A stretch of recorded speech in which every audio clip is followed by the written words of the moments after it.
तो फाइनली 3 दिन वेट करने के बाद आज हमें फिर से लोड मिल ही जाता है। राम राम दोस्तों, मेरे सर पे हाथ गया इसलिए क्योंकि ये दुनिया के सबसे खराब डीलर में से एक डीलर है। अब ये चीज देखने के बाद मैं अपना इधर ही पन्ना फेंकता हूँ, आराम से सो जाता हूँ घोड़ा बेच के कंपनी में ही। लेकिन अपने पास सपना आ जाता है, मैं सपना में राजा बन जाता हूँ। अपने घोड़ा पर बैठ के पूरे राज्य में शासन कर ही रहा था पूरी रात के, तब तक सुबह हो जाता है और दरवाजा पीटना चालू कर देते हैं गार्ड साहब। जब दरवाजा ये पीटते तो मैं उठने के बाद बैठता हूँ तो बाहर से आवाज आता है, ए भाई गाड़ी बाहर निकाल, आउट कर रे। फिर क्या मैं अपना भिखारी वाला रूप लेता हूँ और गाड़ी को लेके सीधा निकल जाता हूँ बाहर के लिए।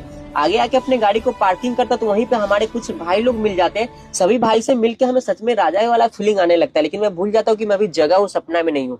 फिर क्या अपना कॉल करके पूछता हूँ कि भाई माल खाली होगा क्या। उसका कहना था कि भाई 3 दिन तो तुम्हारा माल खाली नहीं होगा। ये सुन के बाद हमारा और कोमा में जाने का मन कर रहा था।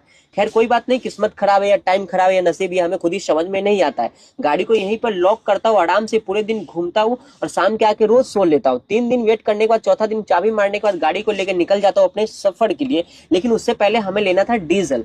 पंप पे आके गाड़ी को खड़ी करते हैं, यहाँ से अपना टंकी में 140 लीटर डीजल डला के और यह निकल जाते हैं मंजिल की ओर। यहाँ से ज्यादा नहीं 30-35 किलोमीटर दूरी तय करने के बाद साइड में अपने गाड़ी को खड़ी कर देता हूँ, क्योंकि हमें पेट पूजा करने के लिए खाना बनाना था। यहाँ पे खाना बनाने की तैयारी करते हैं, फटाफट बर्तन धोते हैं और यहीं पे आलू सोयाबीन की सब्जी और चावल बना के चाप देते हैं। बिना देरी किए यहाँ से खाने के बाद निकल जाते हैं आगे के लिए, क्योंकि यहाँ से हमें 300 किलोमीटर जाना था। रात होने से पहले पहुंचने का टारगेट लिया था, लेकिन रात से पहले नहीं पहुंच पाऊंगा क्योंकि शाम हो चुका था। अपना शाम के लाइट जला लेता हूँ, माता रानी के नाम लेता हूँ, निकलते हूँ सफर के लिए। यहाँ से हमें जाना था चित्तूर, जिसका दूरी 130 किलोमीटर था। कंटिन्यू ड्राइविंग करते हुए 130 किलोमीटर पूरा कब कर देते पता ही नहीं चलता है, और मैं चित्तूर पहुंचने वाला था। यहाँ से चित्तूर का दूरी लगभग 18 किलोमीटर था। आगे बढ़ते हुए मैं निकलता हूँ रानीपेट की तरफ, और लेकिन आगे जाके हमें रास्ता बंद मिल जाता है। ये रास्ता बहुत दिन पहले से बंद है क्योंकि आगे रेलवे फाटक के काम चल रहा है, बहुत लोगों को पता नहीं होता, इसलिए मैं सोचा वीडियो बना ही देता हूँ।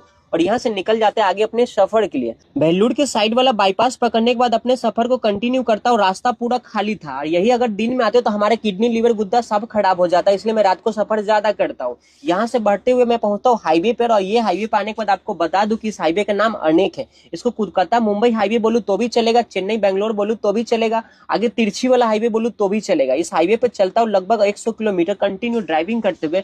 मैं पहुंचता हूँ पूनम मल्ली से 2 किलोमीटर पीछे और चेन्नई से 20 किलोमीटर पीछे। अपने गाड़ी को सर्विस रोड में खड़ी कर देता हूँ और यहीं पर रुकने का प्लानिंग कर लेता हूँ कि कल हमारी गाड़ी अनलोड होगी। भैया के साथ निकलते हैं मार्केट कुछ खाने का जुगाड़ लगाने, लेकिन पता चलता है कि यहाँ पे सारा मार्केट बंद हो चुका था क्योंकि रात ज्यादा हो चुकी थी। वापस अपने गाड़ी में आते हैं, मेरे पास बचा हुआ था मैगी, वही पैकेट अपना फटाफट फाड़ के डाल देता हूँ। कुछ देर में हमारा मैगी बनके तैयार होता है और फटाफट मैं चाप देता हूँ। भैया को नहीं खिलाते क्योंकि उनका पेट भरा हुआ था, उनको पूछे थे वो नहीं खाए थे, नहीं तो आप लोग कमेंट करोगे उनको क्यों नहीं खिलाए। फिर क्या आराम से यही सो जाता हूँ। मिलते हैं दूसरे ब्लॉग में। तो मेरा